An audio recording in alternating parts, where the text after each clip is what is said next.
প্রিয় শিক্ষার্থীরা, কেমন আছো তোমরা? আমি আশা করছি তোমরা যে যেখানে আছো সবাই সুস্থ আছো, ভালো আছো।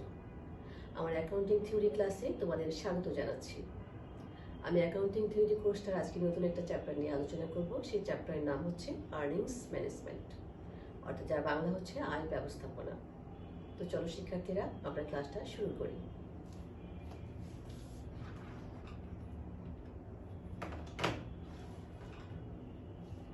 আর্নিংস ম্যানেজমেন্ট কি তার আলোচনা করার আগে আমি একটু বলছি। এখানে তোমার দেখো আর্নিং ম্যানেজমেন্ট লেখা আছে, অ্যাকচুয়ালি আর্নিং ম্যানেজমেন্ট নয়, শব্দটা হবে আর্নিংস ম্যানেজমেন্ট। হ্যাঁ, তো আর্নিংস ম্যানেজমেন্ট আমি একটু বলছি, এটা হচ্ছে তোমার প্রতিষ্ঠানের যেই আর্থিক যে অবস্থাটা, এটাকে ইচ্ছাকৃতভাবে পরিবর্তন করে ভালো একটা রূপ দেওয়ার যে কৌশল, যে ব্যবস্থাপনা, সেটাকেই কিন্তু বলা হচ্ছে তোমার আয় ব্যবস্থাপনা বা আর্নিংস ম্যানেজমেন্ট। এখানে ইনভেস্টোপিডিয়ার একটা ডেফিনেশন দেওয়া আছে। হ্যাঁ, সেটা কি লেখা আছে চলো আমরা দেখি। In accounting, earnings management is a method of manipulating financial records to improve the appearance of the company's financial position. মানে বলা আছে যে হিসাব বিজ্ঞানে আয় ব্যবস্থাপনা হচ্ছে একটা পদ্ধতি যেটা কিনা ম্যানিপুলেটিং করা হয়, হ্যাঁ, financial records to improve the appearance of the companies financial position, অর্থাৎ কোম্পানির যে অ্যাকচুয়াল আর্থিক অবস্থা সেটাকে তোমার আর ভালো ইমপ্রুভ দ্য অ্যাপিয়ারেন্স, ভালো একটা আর্থিক চেহারা দেওয়ার জন্য যে ম্যানিপুলেটিং গুলো করা হয়, যে মেথডটা অ্যাপ্লাই করা হয়, সেটাকে বলা হচ্ছে আয় ব্যবস্থাপনা। এরপরে কি বলা আছে দেখো, companies use earnings management to present the appearance of consistent profits and to smooth earnings fluctuations. অর্থাৎ তোমার ব্যবসায়িক প্রতিষ্ঠান এই যে আর্নিংস ম্যানেজমেন্টটা ব্যবহার করে কি কারণে, এই ওদের যে প্রফিট যেটা, এটা একটা সার্টেন লেভেলে কনসিস্টেন্ট অবস্থায় আছে এবং তাদের যে আয় অর্জন করার যে ক্ষমতাটা সেটা খুব স্মুথ আছে, এটা দেখানোর জন্যই কিন্তু এই আর্নিংস ম্যানেজমেন্ট কৌশলটা বা ম্যানেজমেন্টের এই পলিসিটা এটা অ্যাপ্লাই করা হয়। তো আমার মনে হয় আর্নিংস ম্যানেজমেন্ট কি এটা তোমরা বুঝতে পেরেছো। অ্যাকচুয়ালি আর্নিংস ম্যানেজমেন্ট আমি যখন যখন পড়তে গিয়েছিলাম বা যখন আমি বিষয়টা জানি, আমার কাছে বিষয়টা খুব অবাক লাগলো যে একটা ইলিগাল একটা জিনিস, এটা কিন্তু আসলে একটা তোমার ইলিগাল বিষয়, সেটাকে কিন্তু লিগেলি রূপ দেওয়া হয়, মানে কিভাবে যাতে বিষয়টাকে লিগেলি মনে হয় সেটা শো করা হয়, এই জিনিসটা কিন্তু এই আর্নিংস ম্যানেজমেন্টের বিষয়টা, এটা আমি খুব বলতে পারো যে কৌতূহল নিয়ে জিনিসটা দেখেছিলাম। আশা করি তোমরাও সেম কৌতূহল নিয়ে বিষয়টা বোঝার চেষ্টা করো, তাহলে দেখবো যে বিষয়টা তোমাদের কাছে খুব ইজি লাগছে আর চ্যাপ্টারটা তোমাদের জন্য খুবই ইম্পর্টেন্ট। হ্যাঁ, তো আমরা পরে যে জিনিসটা দেখবো সেটা হচ্ছে কি যে এই যে আর্নিংস ম্যানেজমেন্ট, এখানেও দেখো এটা অ্যাকচুয়ালি একটা অ্যাসমিস হয়ে গেছে, আদার নেমস অফ আর্নিংস ম্যানেজমেন্ট বা আয় ব্যবস্থাপনাকে কেউ বিভিন্ন নামে ডেকে থাকে। সেটা কি কি নামে ডাকে দেখো, কেউ বলছে এটাকে ইনকাম স্মুথিং, কেউ বলছে এটা ক্রিয়েটিভ অ্যাকাউন্টিং, বলছে উইন্ডো ড্রেসিং, কেউ বলছে অ্যাকাউন্টিং ফোকাস, বলছে boring income from the future, এবং ফিনান্সিয়াল স্টেটমেন্ট ম্যানিপুলেশন। এই ফিনান্সিয়াল স্টেটমেন্ট ম্যানিপুলেশন এটা তোমরা বুঝতেই পারছো। এই যে ইনকাম স্মুথিং, এটা কি ইনকাম স্মুথিং বা আয় মসৃণতাকরণ, এটা বলতে এই জিনিসটা বা ইনকাম স্মুথিং বলতে যে জিনিসটা বোঝানো হয় সেটা হচ্ছে কি যে একটা প্রতিষ্ঠানের আয় অর্জন করার যে ক্ষমতাটা, এটা ধারাবাহিক ভাব থাকে, অর্থাৎ একটা নির্দিষ্ট লেভেলে, মনে করো আমি যদি একটা উদাহরণের মাধ্যমে বলি যে একটা প্রতিষ্ঠান ধরো বছরে 4 কোটি টাকা করে ইনকাম করে এবং দেখা গেল যে ওই 4 কোটি পরের বছরও 4 কোটি অথবা 4 কোটি এত লাখ সামথিংটা 4 কোটির আশেপাশে জিনিসটা থাকবে অথবা কখনো কখনো একটু একটু বৃদ্ধি পাবে। এই জিনিসটাকে বলা হচ্ছে ইনকাম স্মুথিং। স্মুথিং বলতে তোমার সেই জিনিসটা বোঝাচ্ছে কি যে প্রতিষ্ঠানটা ধারাবাহিকভাবে একই ধরনের আয় অর্জন করার ক্ষমতা রাখে, অর্থাৎ ওদের উপরে যারা বিনিয়োগ করে তারা বিশ্বাস স্থাপন করতে পারে। যদিও এটা তোমার প্রতিষ্ঠান বিভিন্ন টেকনিক অ্যাপ্লাই করে তোমার এই জিনিসটা শো করে থাকে যে তাদের মুনাফাটা এই একটা লেভেলে এটা চলছে। এরপরে আছে তোমার ক্রিয়েটিভ অ্যাকাউন্টিং, এটাকে বলা হয়, কেউ কেউ বলছে যে হিসাব বিজ্ঞানের তোমার সৃজনশীলতা বা সৃষ্টিশীলতা, কেউ বলছে উইন্ডো ড্রেসিং, অর্থাৎ তোমরা অডিটিংও হয়তো পড়ে আসতে পারো, তোমরা যখন ফার্স্ট ইয়ার অথবা সেকেন্ড ইয়ার তোমরা পড়েছো অডিটিং, সেখানেও কিন্তু এটা আছে গবাক্ষ সজ্জা বলে কেউ, অথবা ভ্রান্তভাবে প্রদর্শন, হ্যাঁ, এদের শো করে সাজানো রাখে না। তারপর তারপর আছে অ্যাকাউন্টিং হোকাস পোকাস, যা বাংলা শুধু ওই যে হিসাব বিজ্ঞানের ভেলকিবাজি বলছে, হিসাব বিজ্ঞানের খেলা, তাই না? তারপরে borrowing income from the future, অর্থাৎ ভবিষ্যৎ থেকে আয় নেওয়া। আমি এই বিষয়গুলো যখন সামনে আরো আলোচনা করব তখন তোমাদের কাছে ক্লিয়ার হবে যে কেন এই আর্নিংস ম্যানেজমেন্টকে এই এই সমস্ত নামে ডেকে থাকে।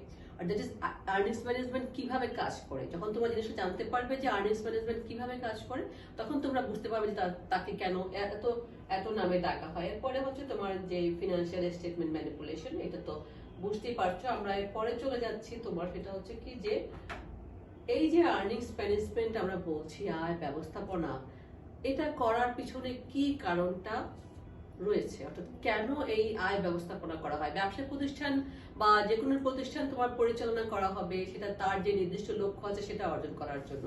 কিন্তু সেটার যে অরিজিনাল যে ফিনান্সিয়াল যে রিপোর্ট, ফিনান্সিয়াল যে স্টেটমেন্ট, সেটাকে কেন আবার ভ্রান্তভাবে ভুলভাবে সাজানোর একটা কৌশল সাজানো হয়ে থাকে বা কৌশলটা অ্যাপ্লাই করা হয়ে থাকে, এটা কেন করা হয়ে থাকে, এটার পিছনে কি কারণটা কাজ করে। হ্যাঁ দেখো, এক নম্বর হচ্ছে কি যে ফিনান্সিয়াল পারফরমেন্স। ফিনান্সিয়াল পারফরমেন্স বলতে তোমার অ্যাকচুয়ালি এটা হওয়া উচিত, আমি মনে করি যে ধরো এটাকে কি বলা হয়, বোনাস বলতে পারো, কমিশন বলতে পারো। এটা তোমার দেখবা যে বিভিন্ন যে কর্পোরেশন গুলো আছে না, এগুলো কি করে তাদের যে ফিনান্সিয়াল যে সিএফও, হ্যাঁ, বা সিইও, এরা যে যে সমস্ত লোক আছে যারা কিনা হিসাব আর্থিক দিকগুলো দেখাশোনা করে থাকে, তো তাদের যে পারফরমেন্সটা আছে, ফিনান্সিয়াল যে পারফরমেন্সটা আছে, কি পরিমাণ মুনাফা সে অর্জন করতে পারছে, তার উপর তাকে একটা নির্দিষ্ট হারে একটা বোনাস বলো বা একটা ফিনান্সিয়াল বেনিফিট দেওয়া হয়। তো এই বেনিফিটটা অর্জন করার জন্য কিন্তু তোমার ওই সমস্ত ব্যক্তি যারা কিনা এই এই কৌশলটা, আর্নিংস ম্যানেজমেন্ট করার যে কৌশলটা, মেথডটা বা পদ্ধতিটা, এটা কিন্তু তারা অ্যাপ্লাই করে থাকে।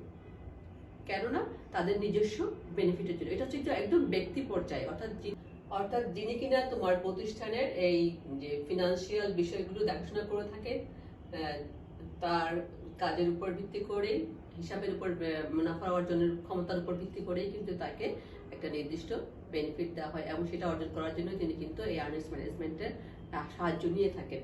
2 নম্বর হচ্ছে দেখো for corporate management, that is তোমার ব্যবসায় ব্যবস্থাপনা করার জন্য, ব্যবসা প্রতিষ্ঠানটাকে ভালোভাবে ব্যবস্থাপনা করার জন্য বা পরিচালনা করার জন্য, ব্যবসায়ের স্বার্থে, হ্যাঁ, বা প্রতিষ্ঠানের স্বার্থে অনেক সময় তোমার এই আর্নিংস ম্যানেজমেন্টের সহায়তা নেওয়া হয় বা এই কৌশলটা অ্যাপ্লাই করা হয়, যাতে করে প্রতিষ্ঠানের চেহারাটা যারা ধরো বিনিয়োগকারী বা যারা আর্থিক ঋণদানকারী প্রতিষ্ঠান, তাদের কাছে কি মনে হয় যে বিশ্বাসযোগ্য মনে হয়, ভালো মনে হয়, সেই জন্য তারা এই কাজটা করে থাকেন। তো এখানে মধ্যে তোমরা এরপরে অনেকগুলো নাম শুনে থাকবে, সেগুলো সবগুলোই কিন্তু তোমার এই কর্পোরেট ম্যানেজমেন্ট, যেমন ধরো আমি যেটা বললাম ইনকাম স্মুথিং এর বিষয়টা, বিগ বাদ বলে একটা শব্দ আছে, সেটাও কিন্তু তোমার এই কর্পোরেট ম্যানেজমেন্টের অধীনে এগুলো হয়ে থাকে। তো আমরা যখন টেকনিক্স গুলো পড়বো তখন তোমার ওই জিনিসগুলো ভালো করে বুঝতে পারবে। 3 নম্বর পয়েন্ট হচ্ছে দেখো everyone else is doing it, অর্থাৎ তোমার প্রত্যেকেই এটা করছে। এখন দেখবা তোমার যদি একটা কার্যক্ষেত্রে বলো বা যে কোনো একটা পরিবেশে যদি সবাই একই একটা কাজ করতে থাকে সবসময়, তখন দেখা যাবে যে পাশাপাশি যিনি থাকেন তিনিও কিন্তু সেটা করতে উদ্বুদ্ধ হয়ে যান। ব্যবসায়ী জগতে যখন দেখা যাবে কি যে অন্যান্য ব্যবসায়ীরা তাদের ব্যবসা প্রতিষ্ঠানকে ভালোভাবে উপস্থাপন করার জন্য এই আর্নিংস ম্যানেজমেন্টটা আর কৌশলটা অ্যাপ্লাই করছে, তখন যারা করছিল না তারাও কিন্তু সেটা করতে উদ্বুদ্ধ হয়ে যায়। এটাও একটা কারণ কি তোমার আর্নিংস ম্যানেজমেন্টটা অ্যাপ্লাই করা, যেটা বললাম যে রিজন বিহাইন্ড আর্নিংস ম্যানেজমেন্ট। তো এটা করার পিছনে আরেকটা কারণ হচ্ছে কি এটা খুব ইজি, এবং এটা করার জন্য আমাদের যে হিসাব বিজ্ঞানের যে নীতিমালাগুলো আছে, গ্যাপ আছে, এরাও কিন্তু একটা ফাঁক রেখে দিয়েছে, এবং সেই ফাঁক ফোকর দিয়ে বিভিন্ন টেকনিক্স অ্যাপ্লাই করে কিন্তু এটা করা যায়। আর তাছাড়াও একটা কথা হচ্ছে, ধরো হয়তো কেউ এবং এটা কেন করা হয়, এটা করা হয় যে বিনিয়োগকারীরা যাতে ওই ব্যবসা প্রতিষ্ঠানের চেহারার উপরে বিশ্বাস স্থাপন করে, এবং ঋণদানকারী প্রতিষ্ঠানরা যাতে ব্যবসা প্রতিষ্ঠানের উপর বিশ্বাস স্থাপন করে, এবং তারা হয়তো ওই ব্যবসা প্রতিষ্ঠানটা যদি ধরো তোমার অডিটর্স দিয়ে অডিট করিয়ে রাখলো, এবং এই অডিট করা রিপোর্টের উপরে স্বাভাবিকভাবেই আমরা জানি, আমরা তোমাদের সেটা পড়েছি যে অডিট করা থাকলে সেটা মোটামুটি বিশ্বাসযোগ্য, এবং এটার জন্য সমস্ত কিছু তার মধ্যে থাকেন অডিটর্স। তো এই যে অডিটর্স অডিট করে দিলে এটার উপর ভিত্তি করে বিনিয়োগকারী বিনিয়োগ করতে পারে, ঋণদানকারী ঋণদান দিতে পারে, কিন্তু সেটাও কিন্তু সবসময় গ্রহণযোগ্য না। এটা তোমাদেরকে আমি বলে রাখলাম যে অডিটর্সও কিন্তু অনেক সময় হয়ে যায়। তোমার যারা বড় বড় ব্যবসায়িক প্রতিষ্ঠান আছে তারা কিন্তু তোমার সবকিছুর উপরে একটা কন্ট্রোল নিয়ে আসে, তারা অনেক বেশি তাদের হাত থাকে, যেহেতু তারা তাদেরকে অডিটর্সদেরকে ফি দিয়ে তাদের এই ব্যবসা প্রতিষ্ঠানের রেকর্ড পত্রগুলো তারা অডিট করান, এবং এবং তাদের ব্যবসাগুলো রানিং রাখার জন্য তাদের ব্যবসা প্রতিষ্ঠানের চেহারাটা বা আর্নিংস ম্যানেজমেন্ট টেকনিক্সটা অ্যাপ্লাই করতে হবে। তখন অডিটর্সরা অনেক সময় হয় কি, এদের দ্বারা প্রভাবিত হয়ে তাদের রিপোর্টটা দিতে বাধ্য হয়। হ্যাঁ, লিগেলি একদম আইনগতভাবে বাধ্য না, কিন্তু তারা অনেক সময় এটা বাধ্য হয়ে দিয়ে দেয়, নিজেদের স্বার্থে হয়তো অনেক সময় দেয় তারা, কারণ তাদের অডিট কাজ করতে হলে এবং বড় বড় প্রতিষ্ঠানে অডিট কাজ করতে হলে তাদেরকে ওটা করতে, এটা মেনে নিতেই হবে। তো এইটা ছিল রিজনস গুলো আমি বললাম। এটার পিছনে দেখলে তোমরা আরো অনেকগুলো পয়েন্ট তোমার করতে পারবে, আমি 3টা পয়েন্ট আকারে এটা আলোচনা করেছি। এরপরে আমরা দেখবো যে টেকনিক্স আর্নিংস, এটা এস হবে আর্নিংস ম্যানেজমেন্ট টেকনিক্স, যে কি কি টেকনিক অ্যাপ্লাই করে, কৌশল অ্যাপ্লাই করে তোমার এই আর্নিংস ম্যানেজমেন্টটা করা হয়ে থাকে। অনেক জায়গায় আমি একটা হয়তো বলা হলো তোমাকে যে ইনকাম স্মুথিং করে আর্নিংস ম্যানেজমেন্ট করা হয়, বাট ইনকাম স্মুথিংটা কিভাবে করা হয় আমি এখানে মধ্যে ঠিক ইনকাম স্মুথিং কথাটা বলি না। ইনকাম যে আই মসৃণ গড় কিভাবে করে, এখানে আমি কিছু ইয়েটা লিখেছি সেটা দেখো, সেগুলো কি কি। এক নম্বর হচ্ছে কি যে রেকর্ডিং রেভিনিউ প্রিম্যাচুরলি, অর্থাৎ তোমার আয়টা অর্জন করার আগেই হিসাবভুক্ত করা। আয়টা অর্জন করা অর্থাৎ আয় কিন্তু আমার এখনো কিন্তু অর্জিত হয় নাই, জাস্ট আমি একটা অর্ডার পেয়েছি, কি একটা ফরমাইশ পেয়েছি হয়তো যে তুমি 500 ইউনিট একক আমাকে পণ্যটা দাও, আমি দিতে রাজি আছি, হয়তো তাকে জানিয়েছি, বাট এখনো কিন্তু আমি তার কাছে জিনিসটা পাঠাইনি। যতক্ষণ পর্যন্ত আমি না পাঠাচ্ছি ততক্ষণ পর্যন্ত কিন্তু আমি সেটার সেই আয়ের দাবিটা কিন্তু আমি হিসাবভুক্ত করে ফেললাম। এটা একটা টেকনিক, আমি পাঠাবো কিন্তু এখনো পাঠাইনি, কিন্তু আমি হিসাবভুক্ত করে ফেললাম। তারপর যদি 2 নম্বর হচ্ছে রেকর্ডিং ফিকটিশিয়াস রেভিনিউ, অর্থাৎ কাল্পনিক আয়, যেটা অর্থাৎ যে আয়টা অ্যাকচুয়ালি ব্যবসা প্রতিষ্ঠানের জন্য কিন্তু কোনো আয় না, কিন্তু সেটাকে আয় হিসাবে দেখানো হয়। এরকম ব্যবসা প্রতিষ্ঠানের কিছু উপায় আছে ওরা বের করে নেয়, যেগুলো অ্যাকচুয়ালি ব্যবসায়িক আয় না, কিন্তু সেগুলোকে ব্যবসায়িক আয় হিসাবে দেখানো হয়। এরপর হচ্ছে ধরো increasing income with one time gains, হ্যাঁ, একবার লাভ হয়েছে এই ধরনের আয়কে তোমার আয় হিসাবে দেখানো। আমরা জানি যে ব্যবসা প্রতিষ্ঠানে তোমার একবার যদি কোনো আয় হয় সেটাকে আমরা কি ধরনের মুনাফা জাতীয় আয় হিসাবে কিন্তু আমরা গণনা করি না, তোমরা নিশ্চয়ই এটা জানো। তো এখন দেখো এখানে কিন্তু ইনকাম স্মুথিং বলো বা আর্নিংস ম্যানেজমেন্টের ক্ষেত্রে কিন্তু ওরা সেই ধরনের আয়কেও কিন্তু আয় হিসাবে গণনা করছে। অর্থাৎ হঠাৎ করে হয়তো কোনো একটা কারণে আয় হয়ে গেল, যেটা কিন্তু সেকেন্ড টাইম হওয়ার কোনো সম্ভাবনা নাই, সেই ধরনের আয়কেও কিন্তু এখানের মধ্যে তারা আয় হিসাবে দেখিয়ে দিচ্ছে, যেটা আমরা মূলধন জাতীয় আয় হিসাবে গণনা করি। এরপরে আসছে আমরা shifting current expenses to an earlier or later period, অর্থাৎ তোমার যে বর্তমান সময়ের যে খরচটা, এটা কখনো হয়তো আগের বছরে যদি পাঠানোর সুযোগ থাকে সেটা পাঠিয়ে দিলে, অথবা পরবর্তী বছরে সেটা শিফট করে দেওয়া হয়। এভাবে করেও কিন্তু ওরা কারেন্ট ইয়ারের চেহারাটা অনেক সময় ভালো করে দেখাতে সক্ষম হয়। এরপরে আসি দেখো shifting current revenue to a later period, অর্থাৎ বর্তমান সময়ের আয়টাকে অনেক সময় পরবর্তী বছরে কিন্তু শিফট করা হয়। এটা করা হয় কেন, তোমার আমি যেটা বললাম যে ইনকাম স্মুথিং এর কথাটা বলছি, এটা এক্ষেত্রে আসে অ্যাপ্লাই করে যে প্রতি বছর তোমার ধারাবাহিকভাবে একই ধরনের আয় হবে। হয়তো কোনো কারণে একটা বছর বেশ ভালো পরিমাণ একটা আয় হয়ে গেছে, তখন সেই আয়টাকেও সেই বছর শো না করে কিছুটা পরবর্তী বছরে নিয়ে যাওয়া হয়। হ্যাঁ, পরবর্তী বছর যাতে পরবর্তী বছরে কিন্তু সেই মুনাফাটা যাতে ভালো দেখা যায়। আবার এটা আরেকটা ব্যাপার আছে, যেমন ধরো হয়তো এই বছর হয়তো ক্ষতিই হবে, এটা কনফার্ম হয়ে গেলে ব্যবসা প্রতিষ্ঠানটা এই বছর ক্ষতিই হবে, তাহলে যেহেতু ক্ষতি হতে যাচ্ছে যেহেতু ক্ষতি হতে যাচ্ছে, সুতরাং ক্ষতির পরিমাণটা আরো বাড়ুক, অসুবিধা নাই, যাতে সামনের বছর প্রফিটের পরিমাণটা বেশি দেখানো যায়, সেক্ষেত্রেও কিন্তু তোমার এই ধরনের একটা ব্যবস্থা নেওয়া হয়। এরপরে আছে দেখো, shifting future expenses to the current period as a special charge, যেটা আমি একটু আগে বললাম, হ্যাঁ, যে current revenue to a later period, যে আবার দেখো ভবিষ্যতের খরচটা যদি এমন হয়, যেটা বললাম যে কোনো কারণে প্রতিষ্ঠানের এই বছর লস হচ্ছে, তখন কি ভবিষ্যতের খরচটাও কিন্তু এই বছর টেনে নিয়ে আসা হয়। যেমন ধরো হয়তো তোমার অবচয়ের পরিমাণটা দেখা গেলো, অবচয়ের পরিমাণটা বেশি করে এই বছর বেশি ধার্য করলো, বা আরো যদি কোনো খরচ থেকে থাকে যেগুলো কিনা আমি এই মুহূর্তে উদাহরণটা মনে করতে পারছি না, তো সেগুলো হয়তো ধরো ভবিষ্যতে হয়তো আগামী বছর হয়, প্রতি বছর একটা ইয়ার সেটা কিন্তু এই বছর একটু বেশি হারে ধার্য করে দেওয়া হলো, হ্যাঁ, যাতে করে পরবর্তী বছরে সেই খরচটা পরিমাণটা কমাতে পারে। আবার এমনও এটা যে সবসময় লসের ক্ষেত্রে হবে এমন না, কোনো কারণে প্রফিট বেশি হলে প্রফিটের ধারাটা সমান রাখার জন্য কিন্তু এই টেকনিক্সটা অ্যাপ্লাই করতে পারে প্রতিষ্ঠান। তো শিক্ষার্থীরা, এই ছিল টেকনিক্স। এছাড়াও আরো অনেক টেকনিক্স আছে, মানুষের মাথায় বুদ্ধির কিন্তু কোনো অভাব নাই, হ্যাঁ, কার মাথায় কখন কি বুদ্ধি বেরিয়ে যাবে, তো সেই বুদ্ধিটা অ্যাপ্লাই করে সে তার প্রতিষ্ঠানে আর্নিংস ম্যানেজমেন্টটা করতে পারে, তোমরাও করতে পারো, হ্যাঁ। সুতরাং তোমরাও শিখে নাও, ভবিষ্যতে যখন কোনো প্রতিষ্ঠানে অথবা নিজস্ব প্রতিষ্ঠানে হবে, তখন তোমরা কিভাবে এই আর্নিংস ম্যানেজমেন্ট টেকনিক্স গুলো অ্যাপ্লাই করবে, হ্যাঁ। তো এরপরে আসো দেখো, আর্নিংস ম্যানেজমেন্ট হচ্ছে অথচ অডিটরস রিপোর্টে সেটা উল্লেখ নাই, এবং নতুন বিনিয়োগকারী, আমি নতুন বিনিয়োগকারী, তুমি নতুন বিনিয়োগকারী, তাহলে আমরা এখন কিভাবে বিনিয়োগের সিদ্ধান্ত নেব, কিভাবে আমরা বুঝতে পারবো যে আসলে ওই প্রতিষ্ঠানে আর্নিংস ম্যানেজমেন্ট করা হয়েছে কিনা, আয় ব্যবস্থাপনা করা হয়েছে কিনা, অর্থাৎ প্রতিষ্ঠানের আসল চেহারাটা কি, এটা আমরা কিভাবে বুঝবো। এখানে কি বলা আছে দেখো, এক নম্বর আছে এই টপিকসের নাম হচ্ছে কি ডিটেক্টিং আর্নিংস ম্যানেজমেন্ট, অর্থাৎ প্রতিষ্ঠানে কি তোমার আয় ব্যবস্থাপনা এটা করা হয়েছে কিনা সেটা খুঁজে বের করা।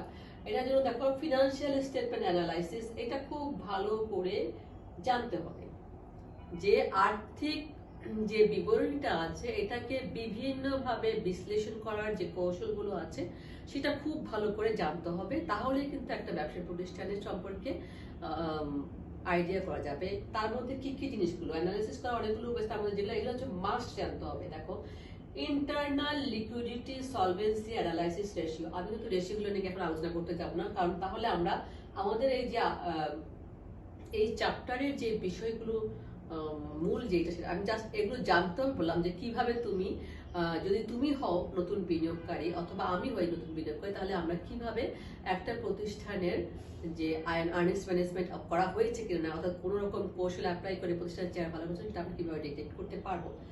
ইন্টারনাল লিকুইডিটি সলভেন্সি অ্যানালাইসিস রেশিওর মাধ্যমে মানে অ্যানালাইসিস করতে পারতে হবে, এক্সটার্নাল লিকুইডিটি মার্কেটেবিলিটি অ্যানালাইসিস রেশিও করতে পারতে হবে, কর্পোরেট প্রফিটেবিলিটি রেশিও করতে পারতে হবে, ফিনান্সিয়াল রিস্ক রেশিও জানতে হবে এবং বিজনেস রিস্ক রেশিও জানতে হবে, এগুলো হচ্ছে মাস্ট জানতে হবে। এছাড়াও তোমার যেগুলো আরো বেশি জানলে ভালো হয়, যেমন ধরো প্রাইস আর্নিংস রেশিও, হ্যাঁ, ভলিউম রেশিও, এই ধরনের আরো কিছু আছে যেগুলো, সেগুলো জানলে আরো ভালো হয়।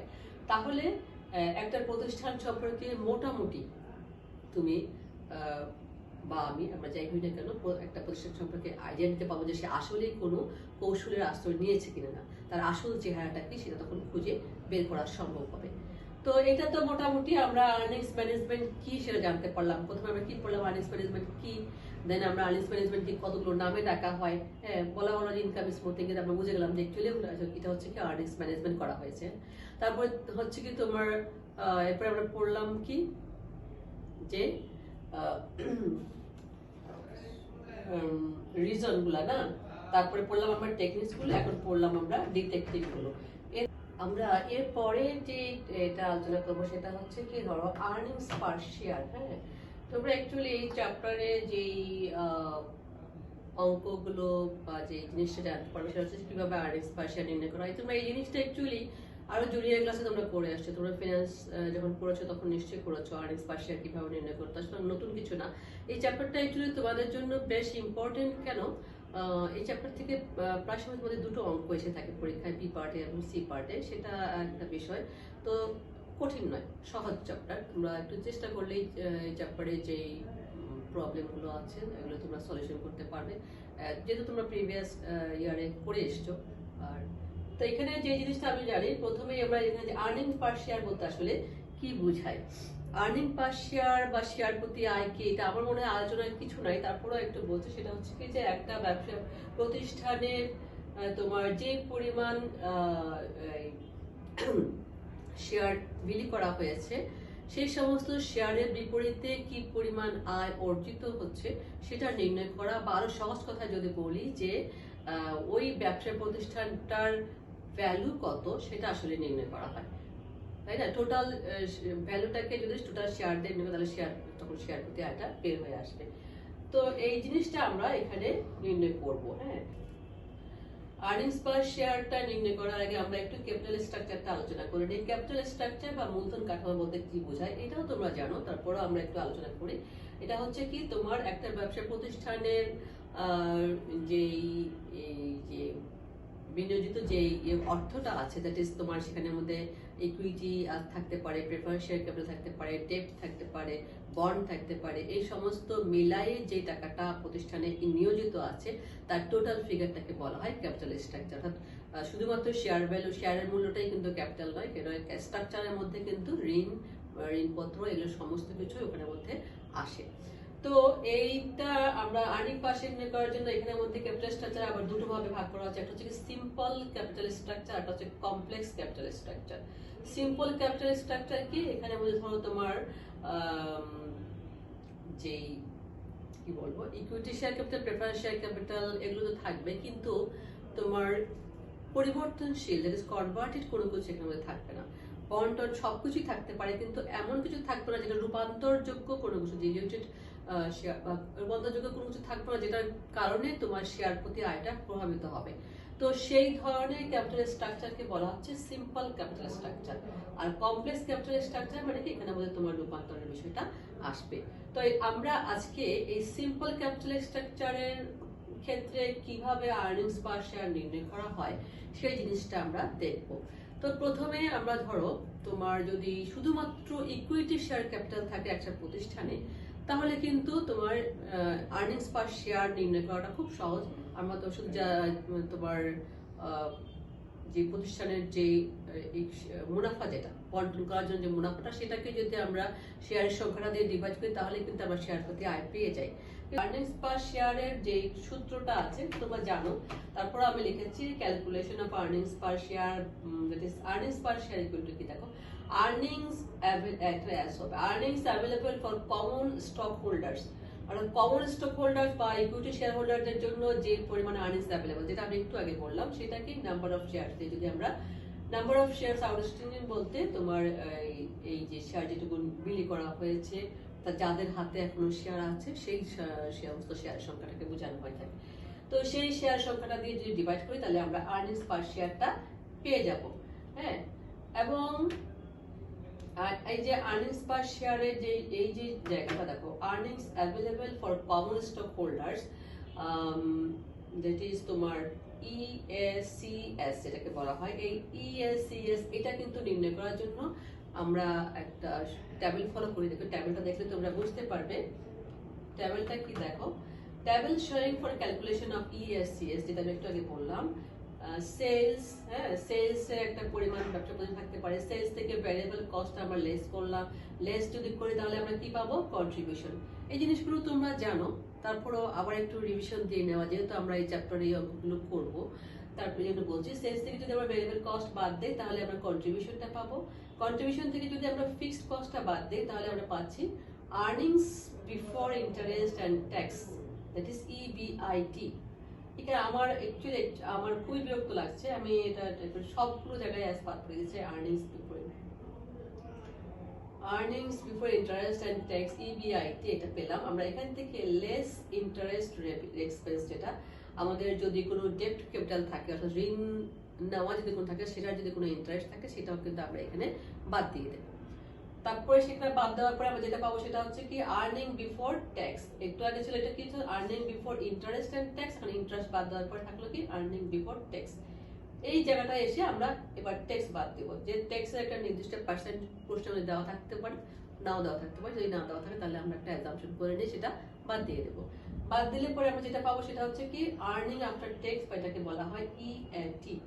আর্নিং আফটার ট্যাক্স থেকে আমরা কি করব, আমাদের প্রেফারেন্স ডিভিডেন্ড, যদি আমাদের প্রশ্নের মধ্যে প্রেফারেন্স শেয়ার হোল্ডার থাকে তাহলে তাদের প্রেফারেন্স ডিভিডেন্ডটা আমরা এই পর্যায়ে এসে বাদ দিয়ে দেবো। আর যদি প্রেফারেন্স ডিভিডেন্ড না থাকে তাহলে আমরা সেক্ষেত্রে এই ইএটি কে কিন্তু নাম্বার অফ শেয়ার হোল্ডার দিয়ে ডিভাইড করলে কিন্তু আমরা শেয়ার প্রতি আয়টা পেয়ে যাবো। আর যদি প্রেফারেন্স শেয়ার হোল্ডার থাকে তাহলে প্রেফারেন্স ডিভিডেন্ড বাদ দিলে আমরা পাচ্ছি earnings available for common stock বা ইএনসিএস। হ্যাঁ, আমরা যেটা আমাদের ইকুইটি শেয়ার হোল্ডারদের জন্য যেটা আর্নিংসটা অ্যাভেলেবল সেটা কিন্তু আমরা এইভাবে পেয়ে যাবো, এবং দেন সেটাকে আমরা number of equity share holders দিয়ে ডিভাইড করলেই কিন্তু আমরা আর্নিংস পার শেয়ারটা পেয়ে যাচ্ছি। এরপরে আমরা একটা অঙ্ক দেখছি। অঙ্কটা হচ্ছে দেখো, স্কয়ার ফার্মা লিমিটেড নিডস টাকা 25 lakh for a new plant, following sources R available for the company. Square Pharma limited ওরা কি হচ্ছে, ওদের 25 লক্ষ টাকার একটা টাকা দরকার একটা নিউ প্ল্যান্টের জন্য। Following sources R available for the company, অর্থাৎ কিছু নিচের ইয়েগুলোর উৎসগুলো ওদের জন্য অ্যাভেলেবল আছে। একটা হচ্ছে কি 10 লক্ষ টাকা হচ্ছে ডেট, হ্যাঁ 10 লক্ষ টাকা, টাকা 10 লাখ ডেট, টাকা 5 লাখ ইকুইটি অ্যান্ড টাকা 10 লাখ প্রেফার্ড স্টক। অর্থাৎ 10 লক্ষ টাকা হচ্ছে ঋণ, 5 লক্ষ টাকা হচ্ছে তোমার সাধারণ শেয়ার হোল্ডার এবং 10 লক্ষ টাকা হচ্ছে প্রেফারেন্স শেয়ার হোল্ডার। এরপরে বলা আছে দেখো, দি প্রাইস পার ইকুইটি ইজ টাকা 100, ইকুইটি শেয়ার হোল্ডারের প্রতি শেয়ারের মূল্য হচ্ছে 100 টাকা। রেট অফ ইন্টারেস্ট ইজ 8%, এই রেটটা হচ্ছে কিসের, আমাদের যে ডেট ক্যাপিটাল যেটা এটার উপরে ইন্টারেস্ট রেট হচ্ছে 8%।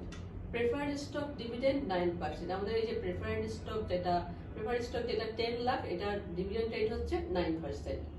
ইবিআইটি ইজ টাকা 8,70,000 পার ইয়ার, প্রতি বছর earning before interest and tax হচ্ছে তোমার 8,70,000 টাকা হবে। ট্যাক্স রেট ইজ 30%, করের হার হচ্ছে 30%। ক্যালকুলেট দ্য ইপিএস, আর্নিং পার শেয়ারটা নির্ণয় করতে হবে। সবগুলো তথ্যই দেওয়া আছে এবং একটু আগে আমরা যেগুলো আলোচনা করলাম, আমার মনে হয় এগুলো তোমাদের কাছে সহজ হবে। এই অঙ্কটা কিন্তু একটা ভার্সিটির কোশ্চেনের অঙ্ক। তো আমরা অঙ্কটার সলিউশনটা দেখি। এখানে আমরা ঠিক সেই টেবিলটা নিয়ে আসছি। টেবিলটার মধ্যে দেখো, আমরা যখন ওই টেবিলটা আলোচনা করেছিলাম সেখানে কিন্তু সেলস মাইনাস ভেরিয়েবল কস্ট, তারপরে মাইনাস ফিক্সড কস্ট ছিল, minus sales minus variable cost দিয়ে আমরা পেলাম কি কন্ট্রিবিউশন। সেখান থেকে ফিক্সড কস্ট বাদ দিলেই কিন্তু আমরা ইবিআইটি বা আর্নিং বিফোর ইন্টারেস্ট এন্ড ট্যাক্সটা পাই। এটা এখানে যেহেতু কোশ্চেনের মধ্যে আমাদেরকে সরাসরি ইবিআইটিটা দেওয়া আছে, দেখো এখানে ইবিআইটি লেখা আছে, ইবিআইটি হচ্ছে টাকা 8,70,000। তো আমরা এইটা এখানে আমাদের সরাসরি বসে আমরা ইবিআইটি থেকে পরবর্তী ধাপগুলো তখন আমরা অঙ্ক করার জন্য ব্যবহার করবো। আর যদি আমাকে ইবিআইটি না দিয়ে সরাসরি ইএটি দেয়, দেন আমরা কি করব, এরপরে আমরা আমাদের যদি নাম্বার অফ শেয়ার ভাগ করতে পারি, অথবা ধরো আমাকে ইবিটি দিল। হ্যাঁ, তো আমি এখানে যেটা করলাম, দেখো ইবিআইটিটা আমরা বসালাম, আমাদের পোস্টের মধ্যে যেটা দেওয়া আছে এখানে আমাদের 8,70,000 হচ্ছে আমাদের ইবিআইটি, সেটা আমরা বসালাম। দেন সেখান থেকে আমার লেস ইন্টারেস্ট যেটা 8% ইন্টারেস্ট আসছে আমাদের 80,000টা আমরা লেস করলাম। আমরা ইবিটি, এটা ইবিআইটি না, ইবিটি হবে। ইবিটি হচ্ছে 7,90,000, লেস ট্যাক্স হচ্ছে 30%, 30% ট্যাক্স, দ্যাট ইজ এই ইবিটি 30%টা এখানে হচ্ছে 2,37,000। আমরা এটা ওয়ার্কিংসে দেখাতে পারি, এখানে পাশেও দেখাতে পারতাম। তো যাই হোক, আমি মুখে বলে দিচ্ছি তোমাদের, আমাদের ইবিআইটি যেটা বের হচ্ছে 7,90,000, 7,90,000 এর 30% হচ্ছে 2,37,000। এটা যদি আমরা লেস করি তাহলে আমরা পাচ্ছি কি আর্নিং আফটার ট্যাক্স, অর্থাৎ করটা বাদ দেওয়ার পরে আমরা ইএটি পেয়ে গেলাম হচ্ছে আমাদের 5,53,000। এখন আমরা কি করব, লেস প্রেফারেন্স ডিভিডেন্ড। এখন আমাদের যেটা অগ্রাধিকার শেয়ারের যে লভ্যাংশ সেটা আমরা বাদ দেব। আমাদের প্রেফারেন্স এটা কত, তোমাদের যদি ভুলে গিয়ে থাকো আমি আবার একটু দেখাই। আমাদের 10 লাখ হচ্ছে প্রেফার্ড স্টক এবং ডিভিডেন্ড হচ্ছে 9%। তাহলে আমরা এখন এই পর্যায়ে প্রেফারেন্স ডিভিডেন্ডটা বাদ দেব। ইএটি থেকে আমরা লেস প্রেফারেন্স ডিভিডেন্ডটা বাদ দিলাম, আমাদের প্রেফারেন্স ডিভিডেন্ডের পরিমাণটা হচ্ছে 90,000। বাদ দেওয়ার পরে আমরা পেয়ে গেলাম earning available for common stock হচ্ছে আমাদের 4,63,000। এখন আমাদের নাম্বার অফ শেয়ারটা আমাদের কোশ্চেনে দেওয়া নেই, কিন্তু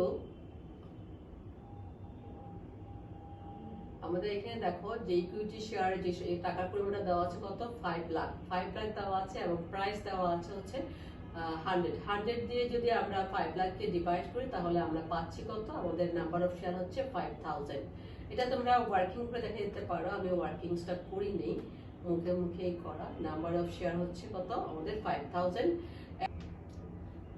4,63,000 কে যদি আমরা 5000 দিয়ে ডিভাইড করি তাহলে আমরা কিন্তু পেয়ে যাব আর্নিং পার শেয়ার বা ইপিএস হচ্ছে আমাদের 92.6।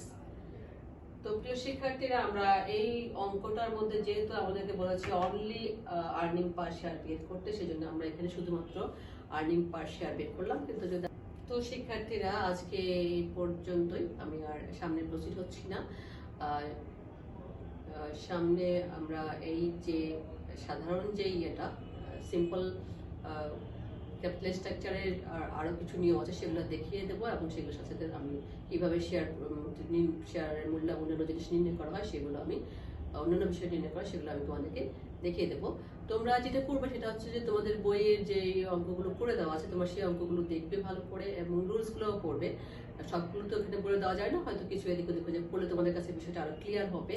আর যেহেতু তোমরা প্রিভিয়াস ইয়ারে আর্নিং পার শেয়ার নির্ণয় করেছো, তোমাদের জিনিসটা জানা আছে, তোমরা খুব সহজেই বিষয়টা ক্যাচ করতে পারবে। আমি আগেই বলেছি তোমাদেরকে এই চ্যাপ্টারটা তোমাদের জন্য বেশি ইম্পর্টেন্ট, এই চ্যাপ্টার থেকে তোমাদের প্রায়শই অঙ্ক এসে থাকে। আর স্বাস্থ্যবিধি মেনে চলবে, নিজে মানবে, পরিবারের সবাইকে মানতে উদ্বুদ্ধ করবে, বন্ধু বান্ধব সবাইকে বলবে, আত্মীয়স্বজনকে বলবে। আশা করছি তোমরা সবাই ভালো থাকবে। আল্লাহ হাফেজ।